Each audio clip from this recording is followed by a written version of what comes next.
Pregnant wife called for help during labor.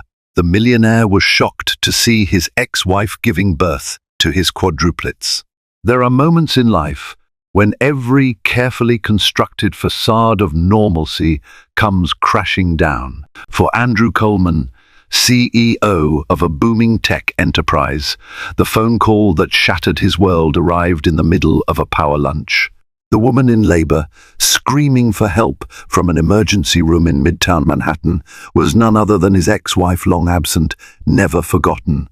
And the biggest shock? She wasn't delivering a single baby or even twins, but quadruplets. In that instant, Andrew's comfortable, calculated life veered straight into chaos. Nothing could have prepared him for what he would discover next. Andrew Coleman was not a man accustomed to surprises. As the founder and CEO of Coltech Innovations, he took pride in predicting trends before they happened, orchestrating complex business strategies, and calmly steering his company to the apex of success.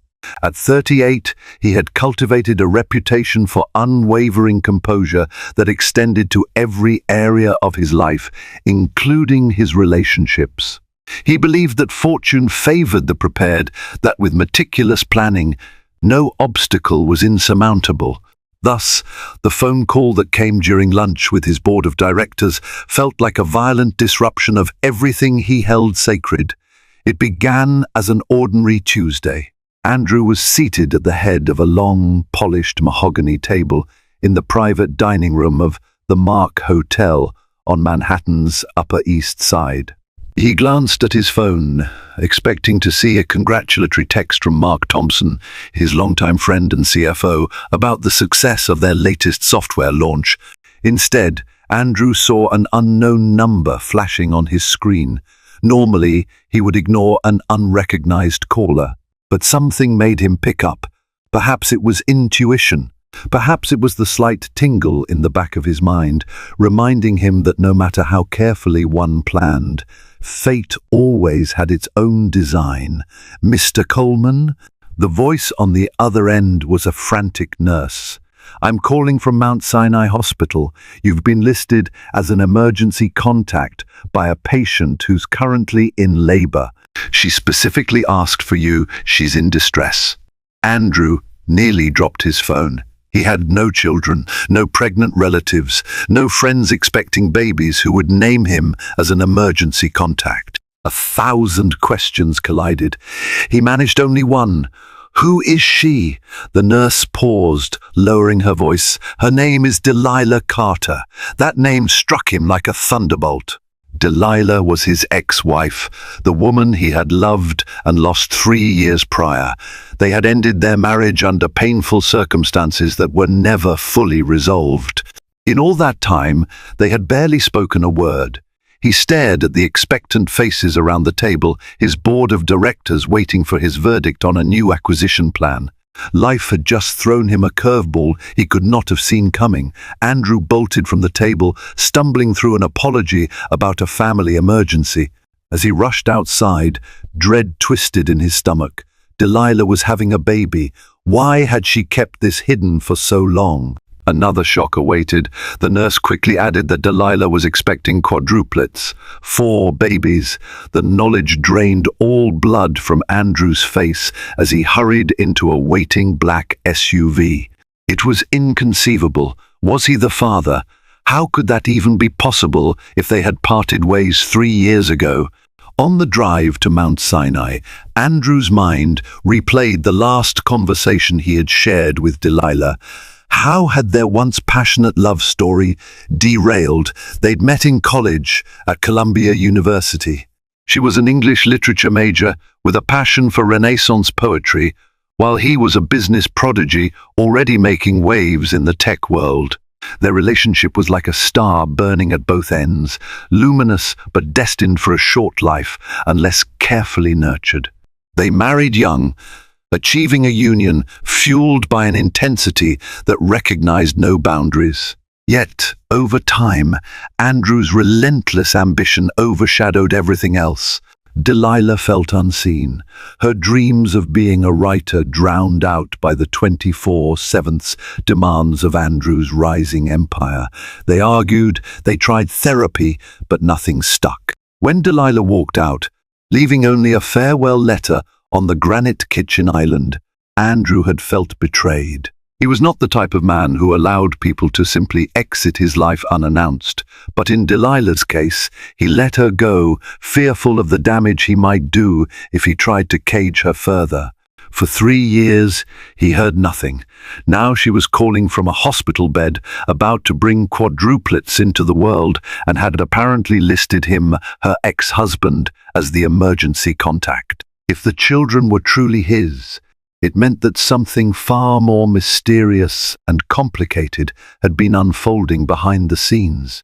Andrew's mind was a whirlwind of speculation as he reached the hospital.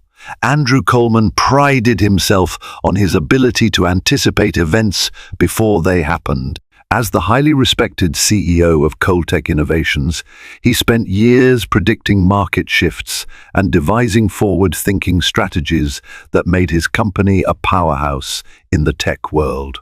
Little did he know that a single unexpected phone call on an otherwise uneventful Tuesday afternoon would undermine his sense of control and change his life forever. He was in a private dining room at the Mark Hotel in Manhattan, hosting a power lunch for several key board members and potential partners. The polished mahogany table was laden with untouched plates of seared salmon, wilted greens, and half-finished glasses of sparkling water. Andrew himself was meticulously dressed in a charcoal suit, every detail speaking to his usual poise. On the walls, modern art pieces complemented the discreet elegance of the room. It was the perfect setting for a high-stakes business discussion, and Andrew thrived on such occasions. Yet even as he presented revenue projections and fielded complex questions about future expansions, a flicker of unease nagged at him. He had no tangible reason to feel unsettled, but the sensation lingered like a distant alarm he couldn't quite shut off.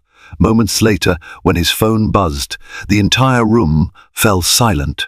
Everyone there knew Andrew rarely allowed interruptions, especially not in the middle of an important meeting.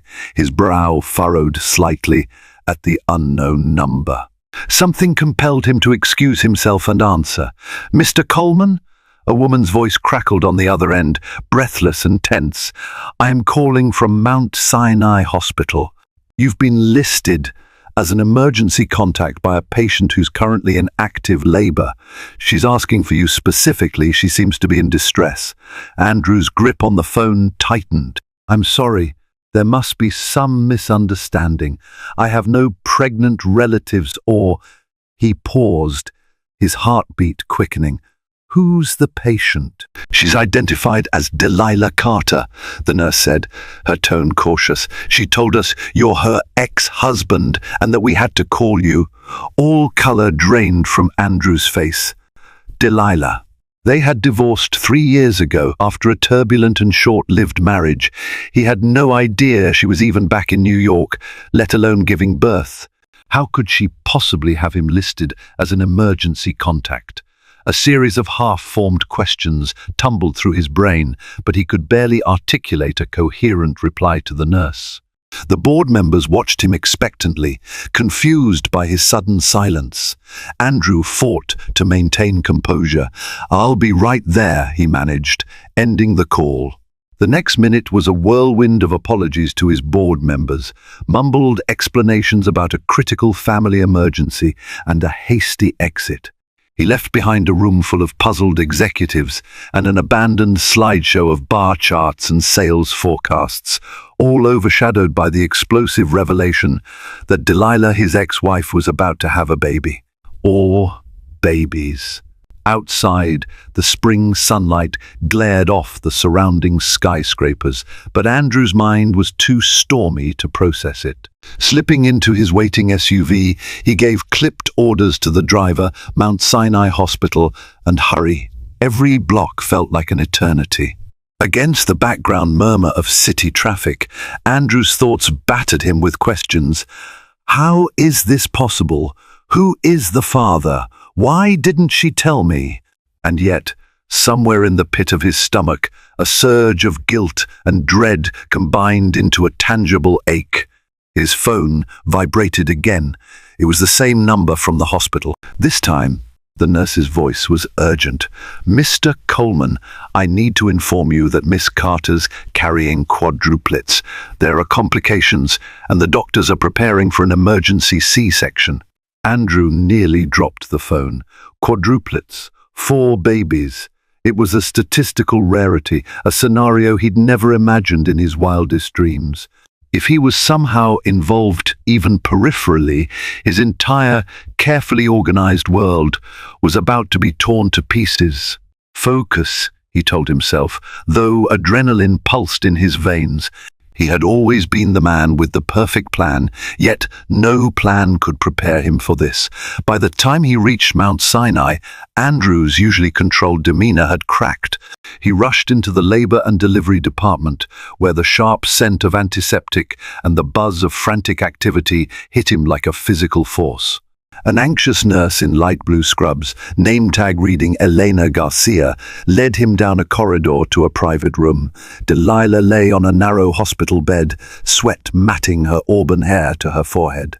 Her cheeks were ashen, her eyes wide with pain and panic.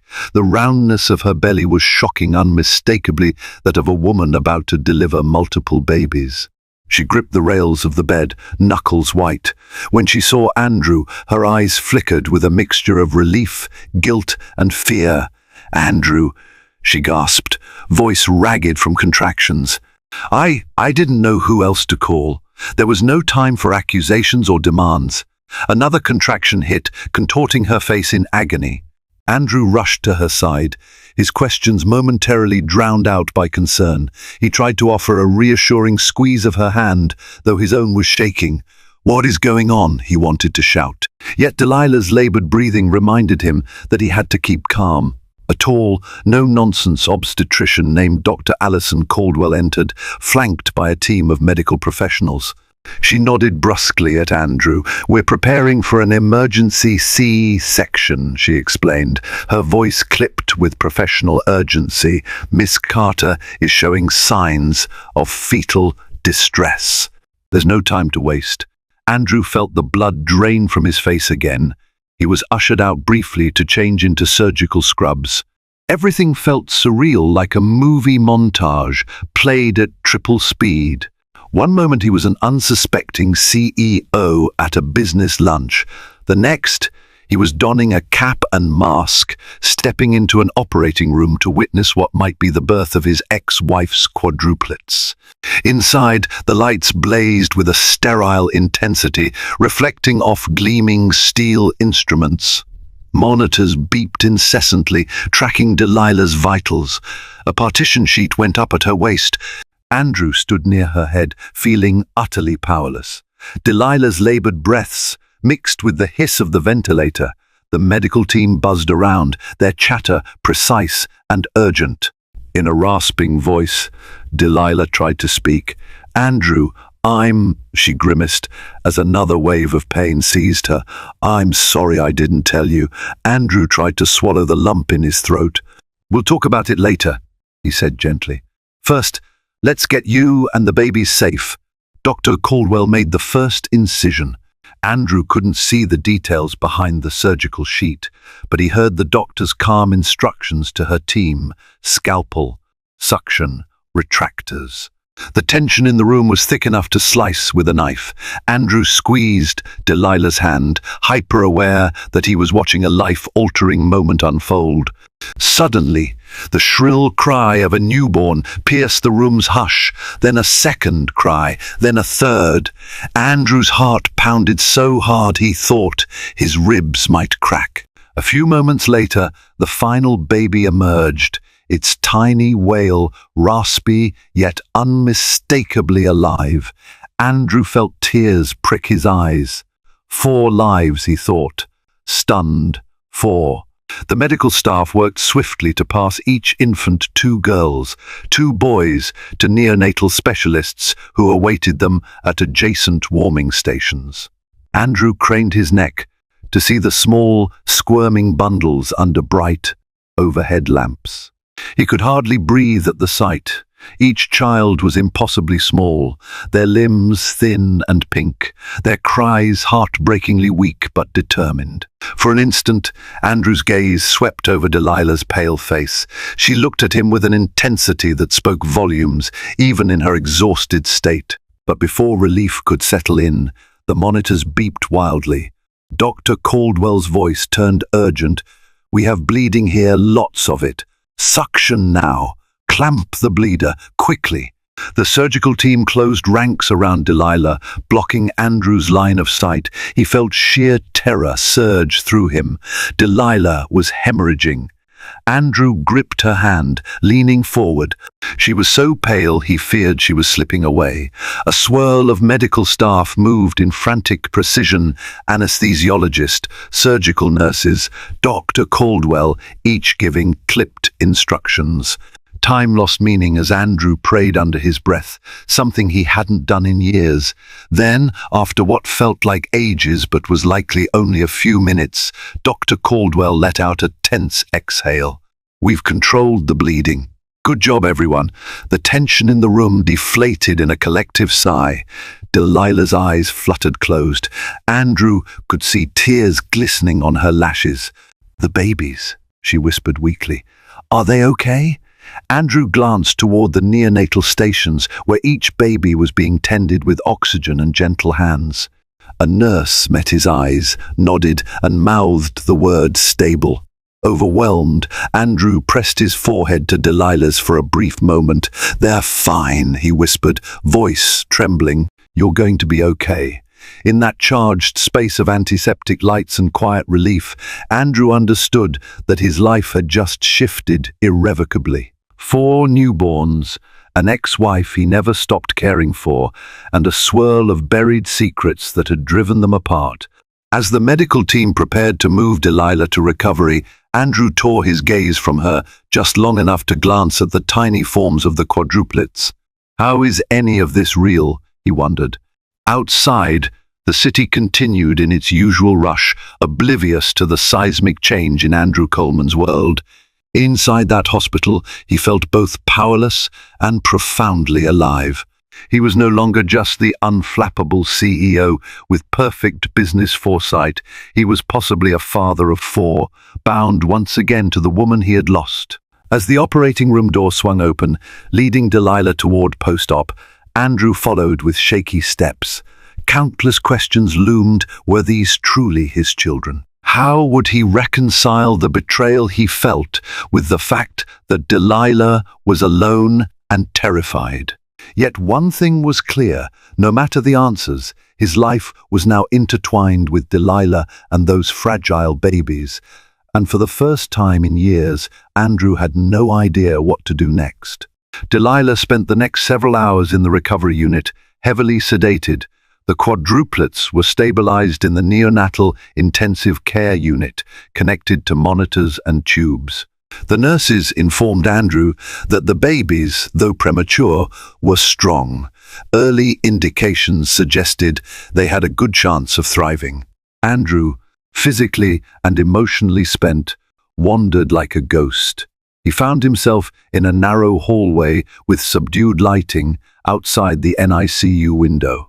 It was a surreal sight: 4 tiny swaddled bundles in separate incubators, each with a little name tag that read Baby Carter. Anger and confusion waged a silent war inside him. Were they truly his children? Why hadn't Delilah told him sooner? Mark Thompson, CFO and Andrew's best friend since college, found him in that corridor. Mark arrived breathless, presumably after cancelling the rest of their board meeting. On seeing Andrew's vacant stare and the sight beyond the glass, Mark's eyes widened. "I can't believe this," he murmured, placing a hand on Andrew's shoulder. "Are they?" Andrew nodded, uncertain. "The nurse said Delilah insisted I was the father." But we haven't been together for 3 years. Mark frowned. 3 years is a long time. Are you sure about the timeline? I'm not sure of anything anymore. Andrew was too drained to elaborate, and Mark, sensing his confusion, offered silent support. Together, they kept vigil by the NICU window. Eventually, a nurse came by and kindly suggested Andrew get some rest. Dr. Caldwell would speak with him about paternity testing if he desired. Andrew resigned himself to the fact that, no matter how shocking it was, he needed those tests. He had to know the truth.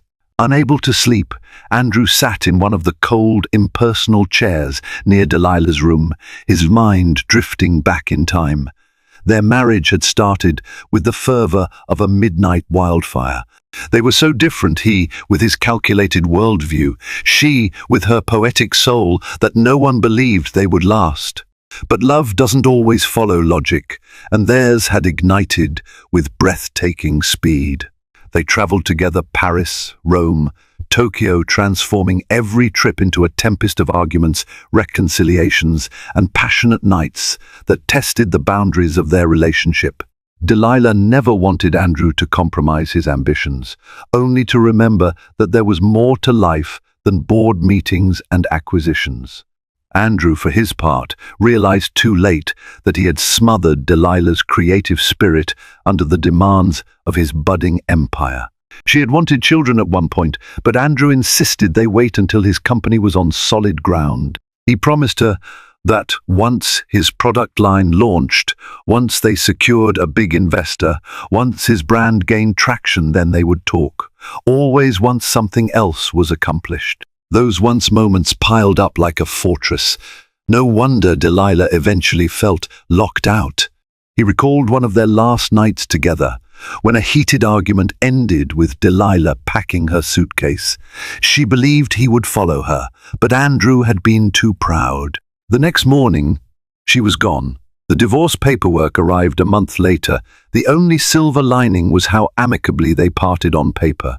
They signed the documents, parted assets, and moved on with their separate lives, each trying in vain to erase the memory of the other. Morning sunlight streamed through the hospital's tall windows, casting long rectangular patches of brightness on the waiting area's floor. Andrew, bleary-eyed and tense, made his way into Delilah's room, where she was now partially awake. Her skin was pallid, and the fourth line dripping fluid into her arm, and monitors tracked her vitals. He gingerly took a seat next to her bed. She gave him a frail smile that revealed a storm of shame, regret, and reluctant hope. "I see you're still here," she said in a hushed tone. Andrew's voice was barely more than a whisper. "I'm not going anywhere until I have answers." Delilah swallowed hard, her eyes brimming with tears. "I owe you so many explanations. But first, how are the babies?" "Alive, stable in the NICU. Doctors say they're strong despite being early. Do you mind telling me how they might be mine? We parted 3 years ago. It doesn't add up." Delilah looked away, as though she couldn't bear his gaze. "After the divorce, I left New York. I traveled, trying to find myself. But after a year, I came back quietly. I kept tabs on you, your company, your successes.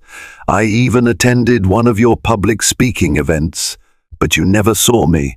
Then, one night, about 8 months ago, we ran into each other."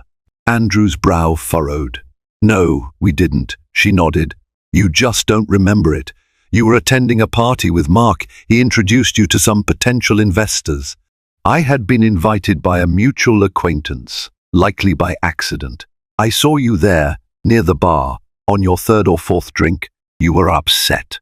I think you'd just broken off your engagement with that woman from London. I forget her name."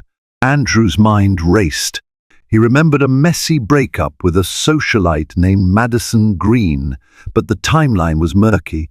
He also recalled a boozy night at the Gramercy Park Hotel bar, but everything after midnight was a haze. "We talked," Delilah continued, and you asked me to have a private conversation on the rooftop. We ended up doing more than just talking. I left before you woke up the next morning. I convinced myself it was a moment of weakness. I knew it would complicate your life. I already felt guilty for the pain our marriage had caused, and I didn't want to disrupt you again if it was nothing more than a drunken memory for you. So I walked away, planning never to tell you. Andrew struggled to steady his breathing. Fragments of that night came back in disjointed flashes, the rooftops' colored lights, the city skyline twinkling. A passionate kiss. He had assumed it was a dream. Why didn't you tell me, he asked, voice cracking with anger and hurt.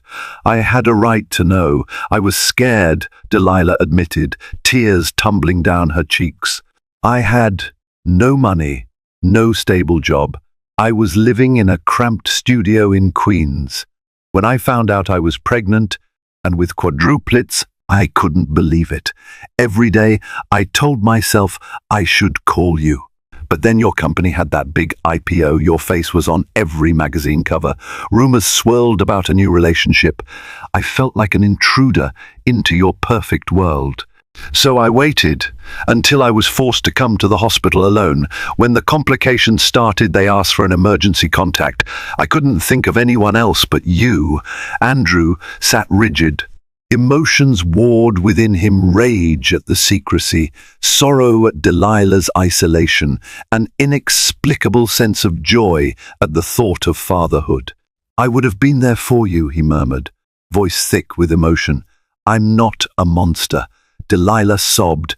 I know. I'm so sorry, Andrew. The tension in the room was unbearable.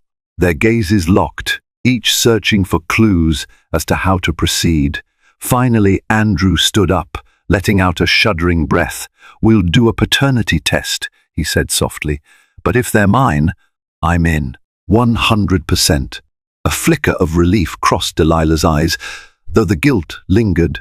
Andrew stepped out, inhaling the corridor's antiseptic-laden air. His life had changed more in the last 24 hours than in the past 3 years combined. Over the next 2 days, Delilah recuperated slowly, and Andrew spent hours juggling phone calls, board members, investors, and journalists asking why the CEO of Coltech had disappeared at such a crucial time. Andrew responded vaguely about a family emergency, refusing to elaborate. Meanwhile, Mark discreetly handled corporate matters in Andrew's stead. On the third day, Dr. Caldwell approached Andrew with the paternity test results. Clutching the manila envelope, she offered Andrew a reassuring nod. It's conclusive, Mr. Coleman. You are indeed the father. Andrew felt the weight of that truth settle on his shoulders. His children, 4 of them, were lying in incubators just a few floors away. For a man who believed in meticulous life planning, fatherhood coming in the form of quadruplets with a long-lost ex-wife was a cosmic joke, or perhaps a gift he never knew he needed. Regardless, it was real, and there was no turning away from it. Andrew went to Delilah's room and shared the news. She looked both relieved and terrified. I understand if you hate me, she said softly. I don't hate you, Andrew responded. I'm angry about how you handled this, but those babies need both their parents. We'll figure something out. That evening, Andrew visited the NICU to see his children. With the guidance of the nurses, he was allowed to place a gentle hand on each tiny back, feeling the fragile rise and fall of their breathing. Emotions he didn't fully comprehend welled up inside him. The babies squirmed at his touch, occasionally releasing faint whimpers. How could something so small elicit such a profound sense of responsibility? He had lived his life thinking legacy was measured by company valuations, philanthropic endeavors, or media accolades. But standing in the NICU, Andrew realized his true legacy was right here, 4 small souls who had begun life at a disadvantage, fighting for every breath. By day 5, Delilah was well enough to sit up in bed, albeit weak. Andrew was by her side, discussing the logistics of caring for quadruplets once they left the hospital. Their conversation was interrupted when Mark burst in, face flushed. "You might want to see this," he said, holding up his phone. A gossip website was running a front-page story. CEO Andrew Coleman's secret quadruplets, ex-wife Delilah Carter in hospital. It included a grainy photograph of Andrew leaving the hospital, a frantic look on his face. Andrew felt a familiar surge of frustration at the media invasion. He had always been a private individual, ironically at odds with his very public role. He turned to Delilah, who read the headline over his shoulder, eyes widening. "They're going to swarm you," Andrew warned. "Paparazzi, reporters, the works. Are you ready for that?" Delilah shook her head, anxiety twisting her features. She had always hated the limelight that came with Andrew's position. Even when they were married, she refused to attend most of his high-profile events. "We can't hide this," Andrew said, steeling himself. "I have to make a statement, something that protects the babies and respects your privacy. Is that even possible?" Delilah asked in a trembling voice.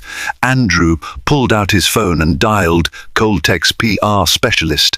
He arranged a private press conference for later in the week, hoping to control the narrative. If he stayed silent, tabloids would spin out of control.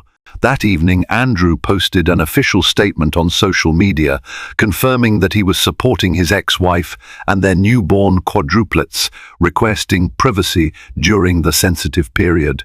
The post went viral in minutes, garnering an outpouring of reactions, supportive messages, speculation, and the usual internet cynicism.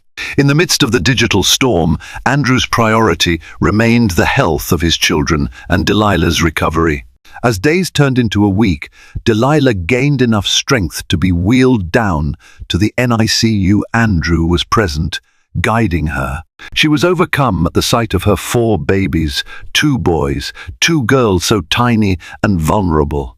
Their names had been a topic of quiet discussion. For now, they were labeled Baby A, Baby B, Baby C, Baby D in the hospital records. But Andrew and Delilah privately decided on names. They settled on Avery Girl, Lila Girl, James Boy, and Elliot Boy. The babies would carry Coleman as their surname. Delilah had agreed, albeit tentatively, acknowledging that Andrew had the resources and the stable presence necessary to give them the best start in life. Still, a lingering question haunted them both. Where would Delilah live once she was discharged? She had no stable home, having given up her small apartment when she went on bed rest. Andrew's penthouse on the Upper East Side was enormous, with round-the-clock security, but also painfully reminiscent of the life they had once shared. Delilah worried that living under Andrew's roof might rekindle old arguments or old passions. But the practical realities of raising quadruplets left little room for denial. Even if the babies remained in the NICU for a few more weeks, eventually they would all need a place to live. Andrew broached the topic delicately, but his stance was firm. "You and the children should move in with me at least until we figure out something more permanent. My home is secure, and I can afford the best care." Delilah was torn. Her old independence, battered as it was, insisted she should stand on her own 2 feet. But the thought of caring for 4 premature infants by herself was terrifying. Finally, with a sigh that betrayed her exhaustion, she agreed. Meanwhile, Andrew's personal life became further entangled with the reappearance of Madison Green, the socialite he had dated after his divorce. She was known for her philanthropic endeavors, but also for her fierce ambition and love of status. Upon learning about Andrew's newborn quadruplets, she stormed into his office unannounced. "Andy, darling," she drawled, using the nickname he hated. "This is quite the shock. How are you handling the news?" He eyed her warily. "I'm managing." Madison perched on the edge of his desk, crossing her long legs. I don't know why you never told me you were still seeing Delilah behind my back. Andrew stiffened. I wasn't seeing her. It was a single night that took place before you and I were ever serious, Madison. She shrugged, unconvinced. And now you're saddled with 4 kids and a woman you used to love. What does that mean for us? Andrew sighed. There is no use, Madison. Whatever we had ended months ago, well before this happened. Anger flashed in her eyes.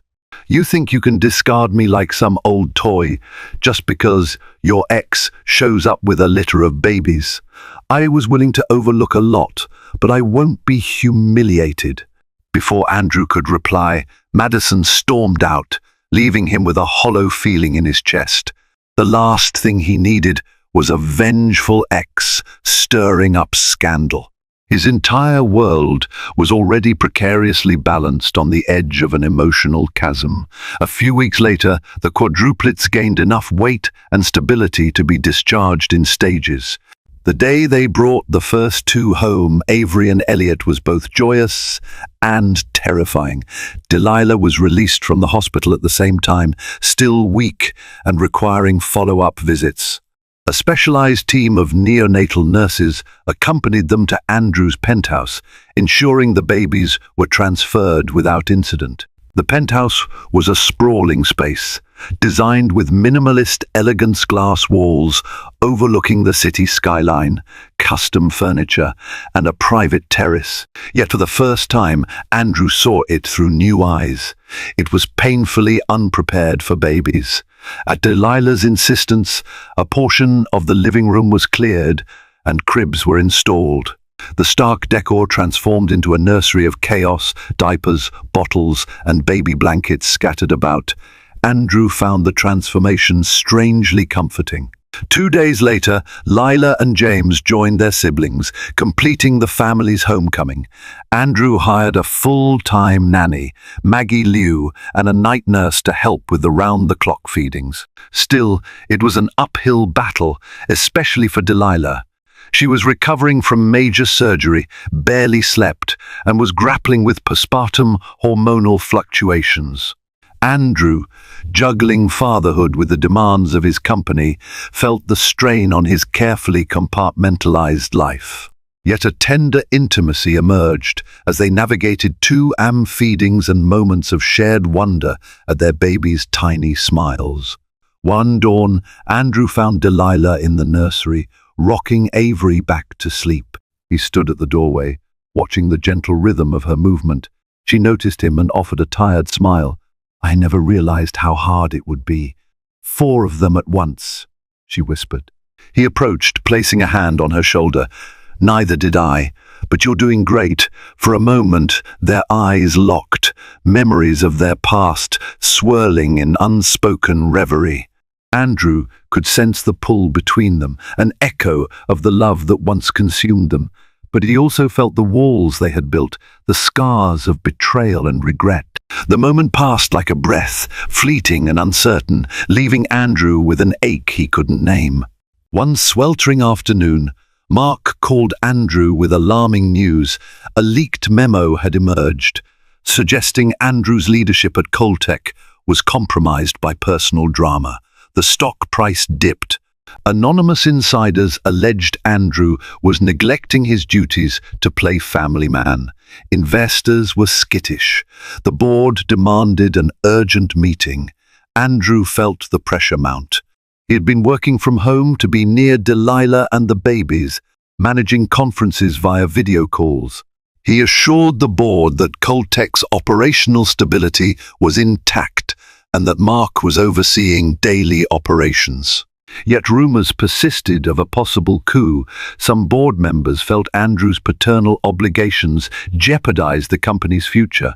Determined to address the matter, Andrew called for a full board assembly at the corporate headquarters.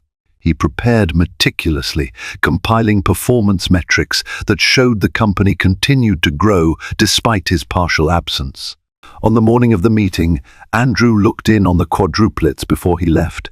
Delilah, bleary-eyed, sat in the living room, feeding James a bottle. She offered Andrew a wan smile. "Good luck," she murmured, her voice thick with exhaustion. "I'll need it," Andrew replied.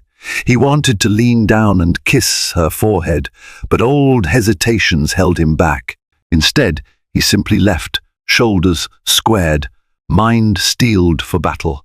The boardroom was cold, both literally and figuratively. Andrew strode in, commanding presence in a charcoal suit. Mark stood near a projector screen, ready to assist. The board members wore a mixture of expressions, some supportive, some critical. Andrew began his presentation, systematically dismantling the notion that his personal life was causing a decline in performance. Quarterly earnings were up by 7%. New partnerships were flourishing, and the next phase of product rollout was on track.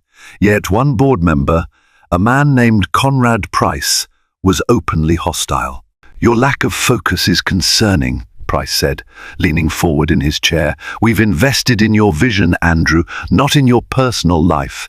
How can we trust you to navigate the company's future when you're dealing with 4 infants at home, plus an ex-wife?" Andrew's jaw tightened. "I understand your concern, Conrad. But if these numbers don't speak for themselves, let me make this clear. I remain fully committed to Cold Tech. My personal responsibilities do not negate my professional duties. I have a capable team, including Mark Thompson, who ensures that no operational detail is overlooked." The debate raged on, culminating in a vote of confidence. Although some members like Conrad Price abstained or voted against Andrew, the majority stood with him. The motion for a leadership change was defeated.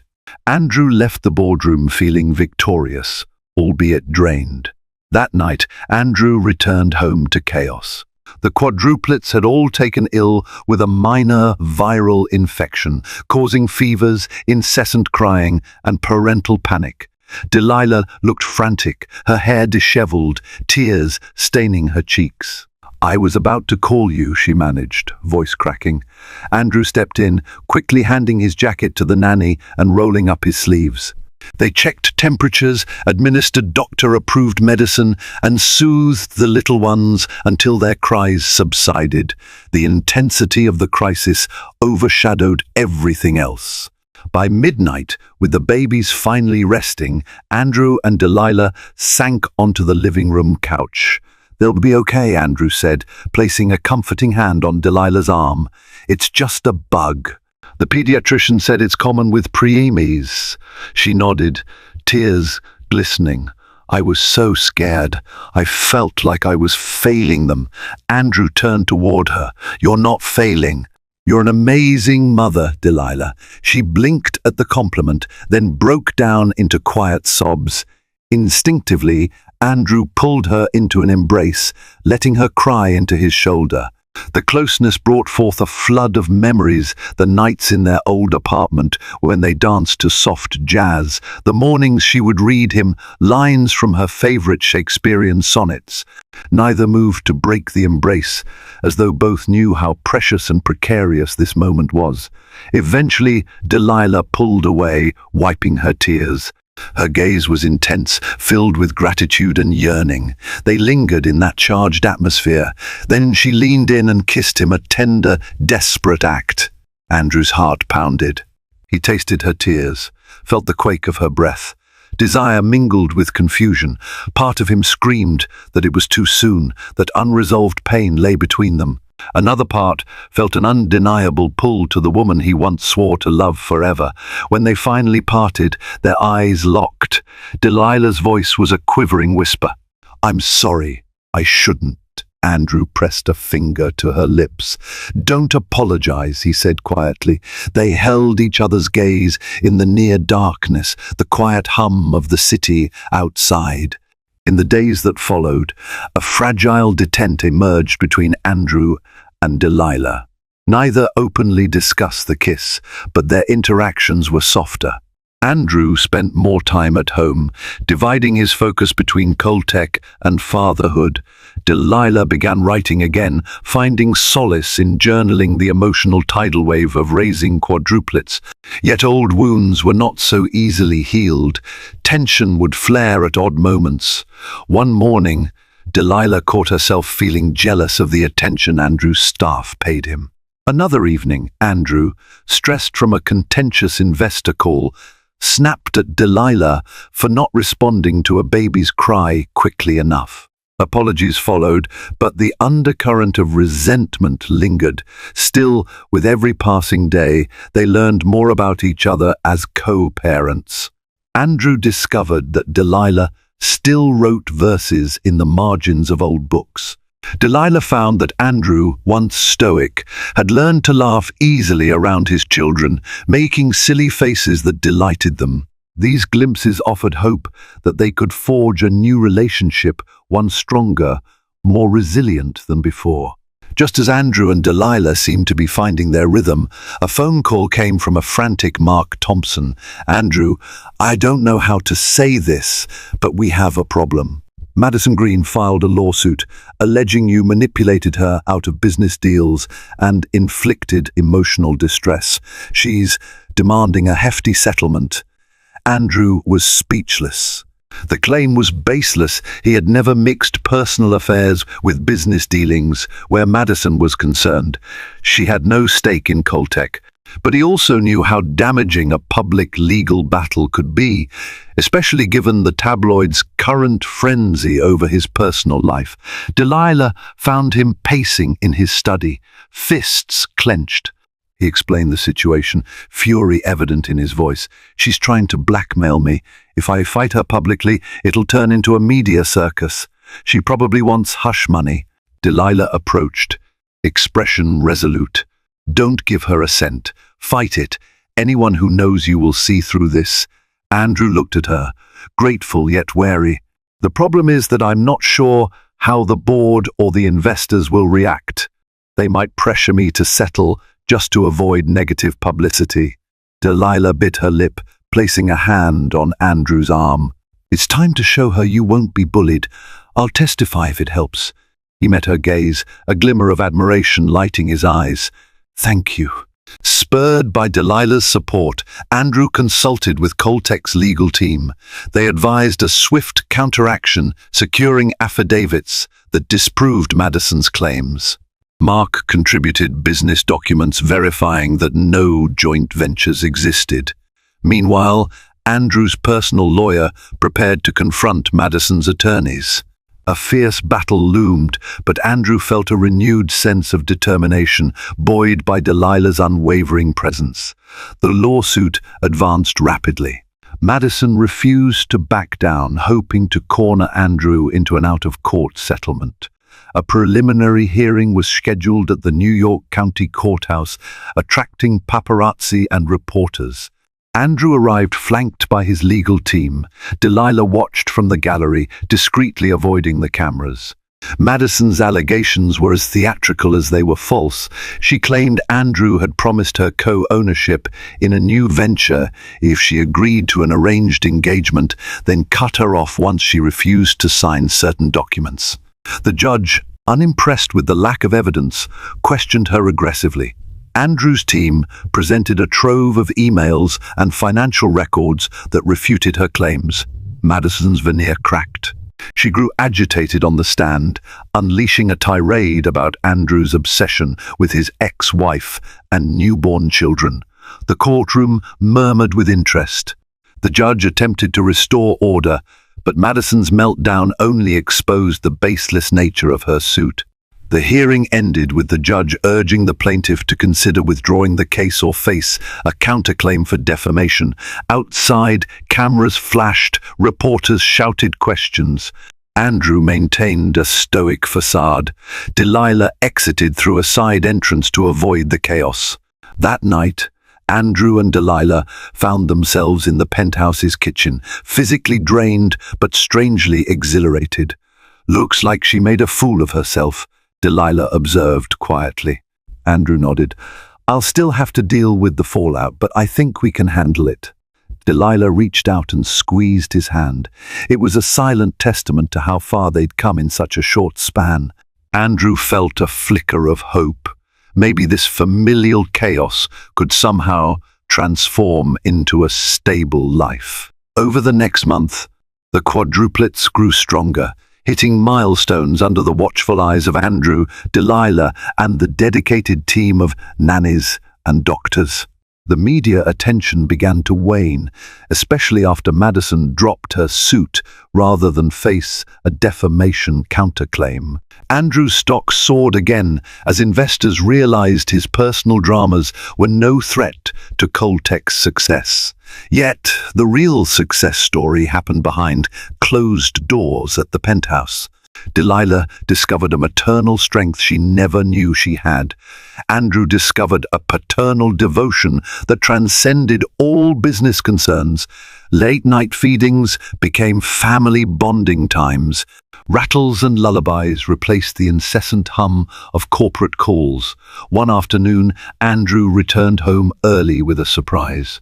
He guided Delilah to the study, where a brand-new laptop and a stack of classic literature awaited her. "You once told me you wanted to write a novel," he said softly. "I know the babies keep you busy, but when they nap, maybe you can start drafting. You have a gift. Delilah, I don't want you to lose it." She stared at the items on the desk, tears filling her eyes. "Andrew, this is so thoughtful, thank you." He shrugged, offering a half-smile. "I'm just trying to make up for lost time." They stood there, inches apart, the unspoken question lingering. Were they ready to rekindle their relationship? There was no easy answer, but the tenderness in their eyes suggested they were willing to try. Summer arrived, bringing balmy nights and the sweet promise of new beginnings. The quadruplets, now nearing 6 months old, were rolling over and babbling, filling the penthouse with laughter and squeals. Andrew arranged for a small gathering on the rooftop, just close friends and family, to formally introduce his children to the people who cared about them. Mark and his wife attended, toasting the babies with gentle coos. Dr. Caldwell stopped by, proud of how far her patients had come. Delilah's parents, initially estranged due to the messy divorce, arrived with tearful hugs for both Andrew and Delilah. As the sun dipped below the skyline, bathing the rooftop in golden hues, Andrew asked everyone to gather around. He took a small box from his pocket. Delilah, holding baby Lila, looked puzzled. A hush fell. The babies babbled in the background, seemingly sensing something momentous was afoot. Andrew cleared his throat, his voice steady but tinged with emotion. "Delilah Carter, we've traveled a twisted, painful path, but you gave me 4 miracles and reminded me that life isn't all about success or failure. It's about love, family, and resilience. I know we're not the same people we were when we first married, but I'd like to try again. Will you marry me again?" A stunned silence followed, broken only by the soft sniffles of Delilah's mother. Delilah's eyes brimmed with tears as she searched Andrew's face. She handed baby Lila to Mark, taking a step closer to Andrew. Her voice was trembling but resolute. "I was afraid you'd never forgive me. I'm still afraid I'll let you down. But these babies, they need both of us. And I need you too." She exhaled shakily. "Yes, I'll marry you again." Cheers erupted, the babies wiggling in their relatives' arms. Andrew slid a simple but elegant ring onto her finger. The ring was different from the first one he had given her, a symbol of a fresh start, rather than a retread of old vows. They sealed their engagement with a kiss, fireworks booming in the sky above Manhattan, or so it felt. The wedding took place 3 months later in Central Park, a small gathering in a secluded garden. This time, it was not about lavish displays of wealth. Instead, it was about intimacy and authenticity. Delilah wore a flowing white gown that accentuated her post-pregnancy curves, radiant as she walked down a makeshift aisle lined with rose petals. Andrew stood waiting, wearing a subtle grey suit, his eyes never leaving hers. They exchanged vows that spoke not of fairy tale illusions, but of real life, of heartbreak, second chances, and a promise to face the storms together this time. The quadruplets, dressed in tiny formal outfits, cooed in the arms of attendants. It was a ceremony tinged with sweet tears and laughter, a testament to a love that had been battered but never truly extinguished. The newly formed Coleman family settled into a routine that involved board meetings by day, bedtime stories by night. Delilah gained a following on social media for her raw, unfiltered takes on motherhood and her reflections on marriage 2.0. Andrew learned to delegate more at Coltech, trusting his team while reserving precious hours for bath time and bedtime cuddles. Over time, the quadruplets each displayed distinct personalities. Avery was adventurous, Lila was serene, James was observant, and Elliot was mischievous. Whenever Andrew looked around the dinner table, now strewn with sippy cups and half-eaten plates of mashed vegetables, he felt a sense of completion he had never before experienced. Delilah often caught his eye, smiling in recognition of the chaotic bliss they had stumbled into. Yes, they still argued over small things, like how to discipline the babies or who forgot to restock the diapers, but each argument ended with an apology and a reaffirmation of their pledge to stay. The ghost of their broken past was laid to rest. They had, in every sense, come full circle from a bitter divorce to an unforeseen quadruple miracle, from denial and secrecy to acceptance and public scrutiny. Their journey was not a perfect fairy tale, but a testament to real-life drama, shaped by flaws, redeemed by love, sealed in a second set of vows. In the hustle and bustle of Manhattan skyline, the Coleman family finally found their home. All the tension, heartbreak, and shocking surprises forged a bond none of them could have anticipated. Delilah and Andrew, once torn apart by ambition and regret, discovered that the true measure of love lies not in perfection, but in resilience, staying when it's easier to walk away. Their quadruplets, born amidst secrecy and crisis, became the living proof that life's most extraordinary blessings can emerge from life's darkest moments. Andrew's carefully ordered world expanded to embrace midnight feedings, hospital rooms, and an unbreakable promise of family. Delilah reclaimed not only her creative voice, but the affection and support she had always longed for.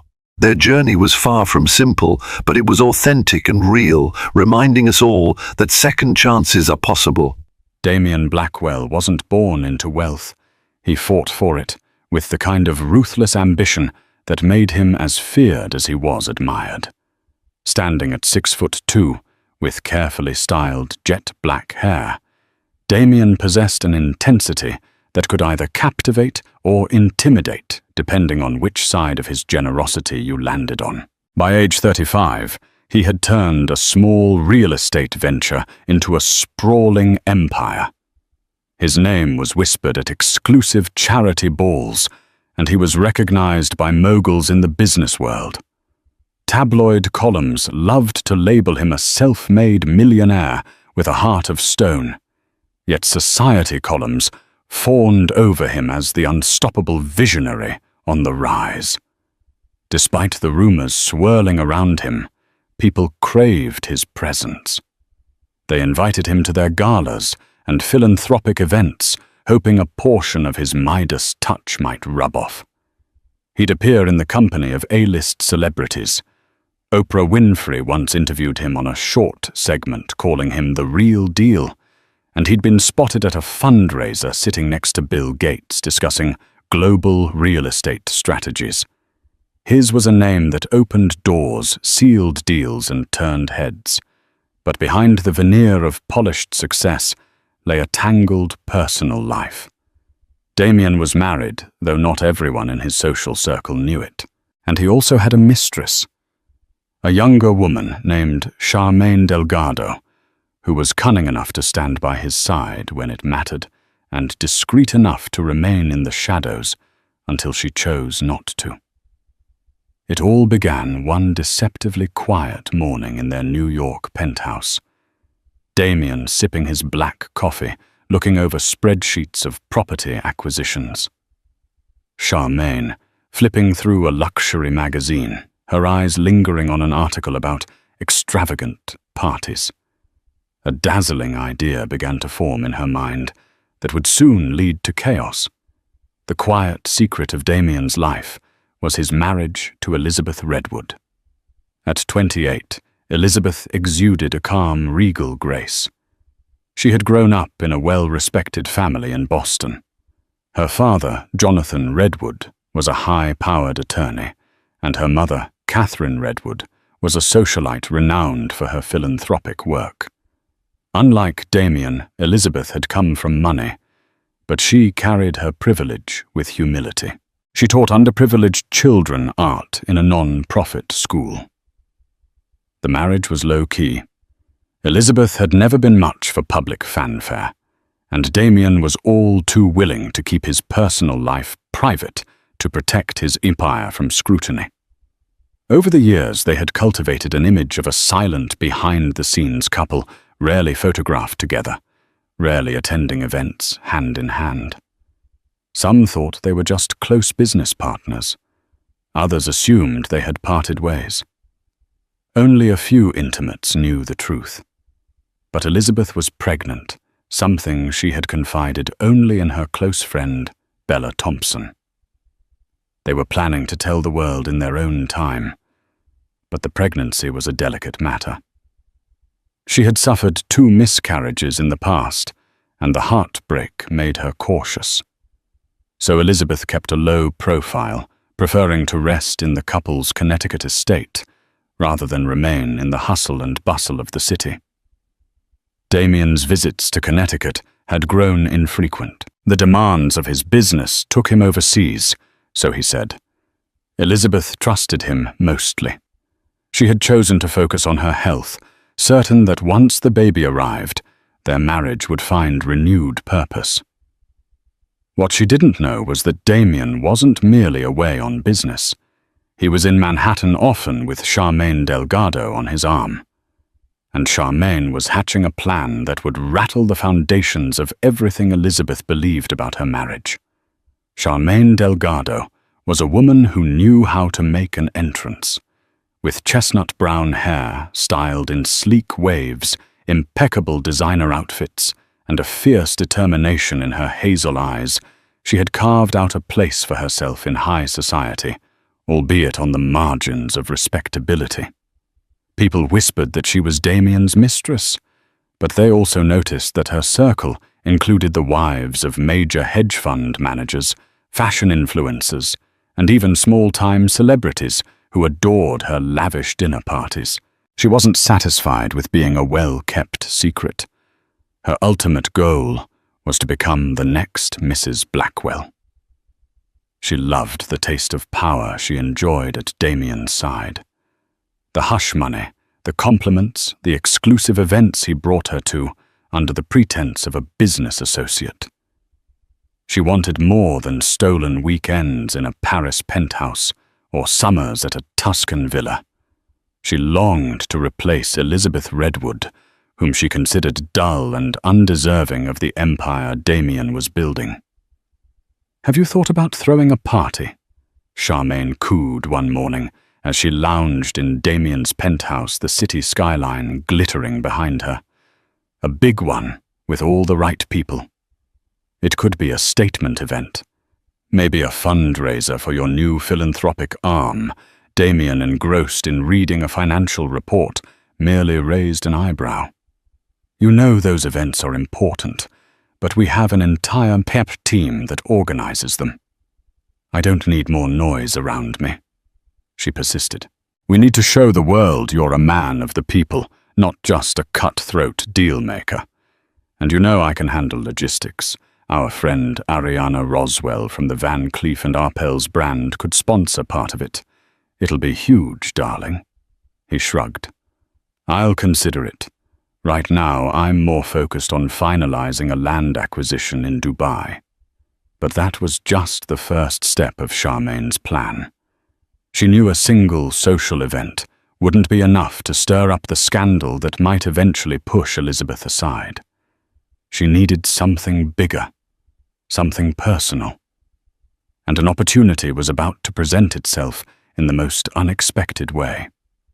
Miles away, Elizabeth Redwood was experiencing a new wave of morning sickness in the Connecticut estate. Damien's presence had dwindled to phone calls, text messages. They were cordial, affectionate, even, but detached. He assured her he was overworked and traveling internationally, promising that once deals were settled, he'd be back for a calm, quiet life together, especially when the baby arrived. Late one night, Elizabeth felt an unsettling pang in her chest that had nothing to do with pregnancy. It was a sense that something was off. Her friend Bella had dropped by earlier in the day, showing her social media photos from a party Charmaine Delgado had thrown. Charmaine's Instagram stories were suspiciously replete with hints of a wealthy backer. The location was suspiciously similar to a penthouse Elizabeth recognized as one of Damien's properties in Manhattan. Elizabeth tried to stifle the jealousy, telling herself that this was just a business associate hosting a private function. But the uneasy feeling refused to go away. After all, rumors about an affair had trickled through her social circle for some time, but she had always dismissed them as petty gossip. Now the evidence was piling up, pictures of Charmaine in lavish settings that Elizabeth knew only Damien could access. She placed a hand on her small baby bump. With the child's gentle fluttering in her womb, it felt like both a promise and a reminder. She and Damien were a family. They had a future. She told herself, I have to trust him. Stress is the last thing I need right now. But doubt is a seed that once planted grows rapidly, especially in the lonely quiet of a large estate where your husband's presence is rare. One drizzly afternoon, Charmaine discovered the depth of Damien's secret. A single oversight on his part, he had left a series of open messages on his laptop while he stepped away to answer a phone call. Charmaine saw a digital note from Damien's assistant congratulating him on his wife's pregnancy. Charmaine's heart clenched. She knew Elizabeth existed, but she hadn't realized Elizabeth was pregnant. Jealous fury simmered beneath her carefully poised exterior. She paced the penthouse, chewing on her glossed lip. Eyes narrowed. He's going to have a baby with that woman, she hissed under her breath. What about me? But soon a twisted idea formed in her cunning mind. She decided to use this pregnancy to her advantage. If she could insert herself into the baby's life, she might become indispensable. And so she hatched a plan, so audacious it felt almost delirious, host a baby shower. For Elizabeth, yes, but secretly orchestrated by Charmaine herself and used as a platform to humiliate the pregnant wife or force a confrontation in public. She cornered Damien one evening with a proposition. You never do anything big for Elizabeth, she said sweetly. Why don't we celebrate her pregnancy? It'll be good, Pierre. Everyone in your social circle will know you're a family man. You're committed to your wife. He stiffened. Elizabeth is very private. Besides, she's in Connecticut, and you know she's had complications before. She wouldn't want a big show. Oh, hush, Charmaine insisted. We'll make it a small, intimate affair. A high-end baby shower with carefully vetted guests. I'll handle everything discreetly. It'll be a great show of unity, especially for the tabloids. You could even do it at one of your properties to keep it private. Damien frowned, torn. I don't think Elizabeth would appreciate it if a stranger organizes her baby shower. Charmaine placed a manicured hand on his shoulder. Sweetheart, you need to show your support to your wife. Let me help. I'll ensure it's tasteful. No press, just close friends. I'll do all the heavy lifting. Besides, if you throw a shower for her, it'll erase all those silly rumors about me and you. Her eyes sparkled with the hidden motive, a chance to stake her claim in his life, to show Elizabeth and the world that she was more than just a rumor. Damien was reluctant, but eventually conceded, thinking it might indeed quell whispers of scandal if there appeared to be a friendly relationship between the two women.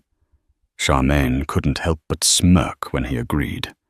She quickly sent out invitations, making sure to invite only select members of high society and a few of Elizabeth's acquaintances. She didn't invite Elizabeth's family or closest friends. She wanted to keep the event's planning under her strict control. News of the upcoming baby shower spread quietly through upper crust circles, almost as if it were a secret event for the select few. Elizabeth heard about it from Bella Thompson, who received an invitation by email. Elizabeth's confusion grew. A baby shower hosted by Charmaine Delgado. The name alone made her heart skip a beat. Instead of confronting Damien directly, Elizabeth decided to keep her composure. She confronted him calmly on a phone call. "Why is Charmaine Delgado organizing my baby shower?" Damien cleared his throat, his tone reassuring. "I wanted to do something special for you," Charmaine volunteered. "She's helping me out. I have so many business commitments, and you know she's got connections in event planning circles. She promised it would be small and refined." Elizabeth's gut twisted, but a part of her wanted to believe he was telling the truth, that Charmaine was merely a helpful business associate. She grudgingly agreed to attend, if only to avoid stress and hope for the best. After all, she had always wanted a moment to celebrate her pregnancy with friends. Maybe this was an olive branch. Maybe it would help her and Damien reconnect. But behind the scenes, Charmaine pulled every string to make this baby shower a spectacle. She selected an opulent venue, a palatial rooftop terrace belonging to one of Damien's real estate partners overlooking Central Park. She ordered pastel floral arrangements, towering centerpieces of orchids and roses imported from a prestigious florist in Paris. There would be a harpist, a string quartet, an array of gourmet amuse-bouches, and a cake so lavish it rivaled wedding tears. In the hush of her private thoughts, Charmaine planned her own unveiling. She would arrive looking stunning, the perfect hostess. She'd drop hints about her closeness with Damien to unnerve Elizabeth.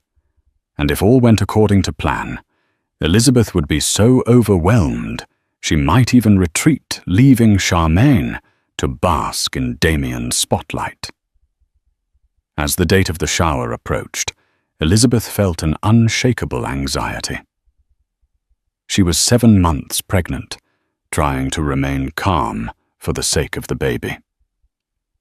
Bella accompanied her to Manhattan, insisting she shouldn't go alone given her fragile emotional state. They arrived at the luxury hotel where Damien had booked them a suite. When Elizabeth entered the penthouse suite, she found a note from Damien. Apologizing that he wouldn't be able to join her immediately, he had an urgent business dinner. She sank into the plush sofa, tears threatening. Her hand instinctively rested on her belly, feeling the baby's gentle kicks. Bella poured her a glass of sparkling water. "Damien's being distant again," Bella said softly. "Do you trust him?" "Lizzie." Elizabeth blinked back tears. "I'm trying to. Everything is so confusing right now. He insists he loves me, wants this baby. Yet I see Charmaine in all his public appearances, and now she's hosting my baby shower." Bella offered a reassuring arm around her shoulder. "Tomorrow, you'll see the truth. Sometimes you need to look your fears in the eye. If something is off, I'll be right there to support you." That night, Elizabeth couldn't sleep. She thought of her father's disapproving glance whenever the subject of Damien arose, recalled how her mother once gently hinted that Damien's lifestyle might not mesh well with a stable marriage. Elizabeth had defended him passionately, saying he was just driven, not unfaithful. Now her worst suspicions were creeping in. Could Charmaine Delgado be more than just a helpful business associate? A brilliant late-morning sun bathed the rooftop terrace in golden light the next day. Waitstaff wearing crisp white uniforms circulated silver trays of champagne flutes, fresh squeezed juices, and hors d'oeuvres. Guests trickled in, each more glamorous than the last. The decor was a pastel dreamscape. Delicate pink, mint, and lavender ribbons dangling from tall arches of greenery. A harpist plucked gentle tunes in the corner. Charmaine Delgado made her entrance in a sleek mauve cocktail dress with diamond accents. Heads turned. She was radiant, playing the role of the gracious hostess to perfection, greeting influential socialites and business figures with warm smiles. She seemed to relish every polite question about her connection to the Blackwells. Her eyes roved over the crowd, waiting for Elizabeth. After a tense elevator ride, Elizabeth arrived on the rooftop, escorted by Bella. The moment Elizabeth stepped onto the terrace, a hush fell, followed by murmurs of admiration. She wore a flowing cream maternity gown, her face glowing despite her anxious heart. She placed a protective hand over her baby bump. Charmaine approached with outstretched arms, her smile a calculated blend of warmth and condescension. "Elizabeth, darling, I'm so glad you made it. I've been dying to meet you in person." Elizabeth plastered a polite smile. "Thank you for hosting this.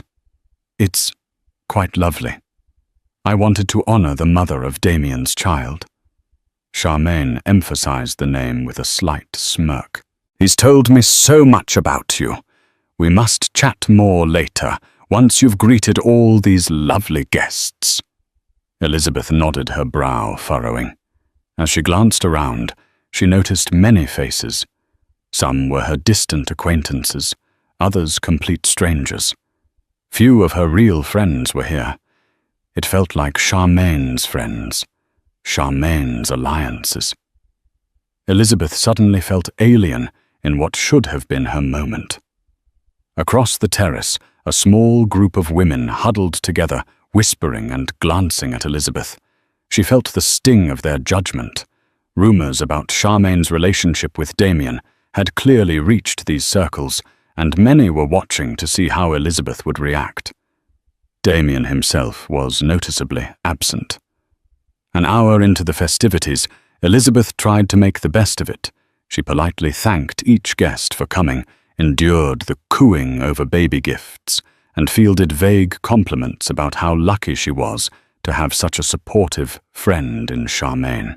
Bella hovered protectively nearby, noticing the forced smiles and the subtle slights. "Lizzie, do you want to sit down?" Bella asked gently. "You look pale." Elizabeth felt overheated, but she forced a reassuring smile. "I'm fine. Just need a bit of water." Bella guided her to a seat.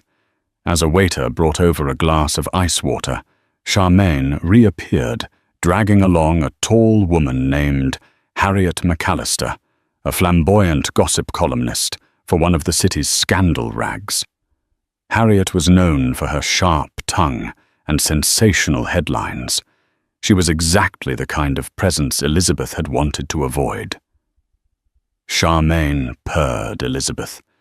"Darling Harriet here would love a quick chat about your plans once the baby arrives. She's a dear friend and does these wonderful pieces on society families." Elizabeth's stomach churned. She felt cornered. She recognized Harriet's byline stories about extramarital affairs, hidden marriages, and love children that sold out tabloids. With a forced graciousness, Elizabeth offered a handshake. "Pleasure to meet you." Harriet's lipsticked grin was disarming. My readers would be thrilled to know about your journey. We rarely see you in public. Are you hoping to step into more philanthropic work? After the baby, Elizabeth recalled her ongoing involvement with children's art education. I've always been philanthropic, Harriet. My work with underprivileged children is where my heart lies. Harriet's gaze flickered to Charmaine, as if searching for a bigger story. And how has Ms. Delgado here helped you prepare for motherhood? Elizabeth swallowed her discomfort. She's kindly hosting this shower. It's very thoughtful of her. Charmaine smirked, hooking an arm around Harriet's. Damien trusts me implicitly with these sorts of things. We've collaborated on many projects. Elizabeth's heart hammered. She wanted to scream. Instead, she smiled politely, feeling a swirl of nausea. Harriet's eyes gleamed, sensing tension. Well, I look forward to writing something wonderful, Harriet said, in a tone that implied she wanted to dig up drama. Thank you both. As Harriet wandered away, Charmaine leaned in close to Elizabeth, lips curling in a mocking smile. You must be so exhausted. Sure you can handle all this excitement? Dear, Elizabeth met her gaze firmly. I'm fine. I hope Damien arrives soon. This is after all our baby shower. Charmaine's eyebrows arched, a spark of triumph in her eyes. Oh, he'll be here. Don't worry. He wouldn't miss his own event. From across the terrace, Bella flashed Elizabeth a worried look. Something was brewing, and they both sensed that Charmaine had not yet played her final card. Mid-afternoon, a wave of murmuring swept through the guests. Damien Blackwell entered, flanked by a couple of his business associates. He wore a tailored charcoal suit, exuding confidence, even as tension pinched the corners of his mouth. Elizabeth mustered a smile as she approached him. He leaned down to kiss her cheek, whispering, You look beautiful. She forced a smile. Thank you.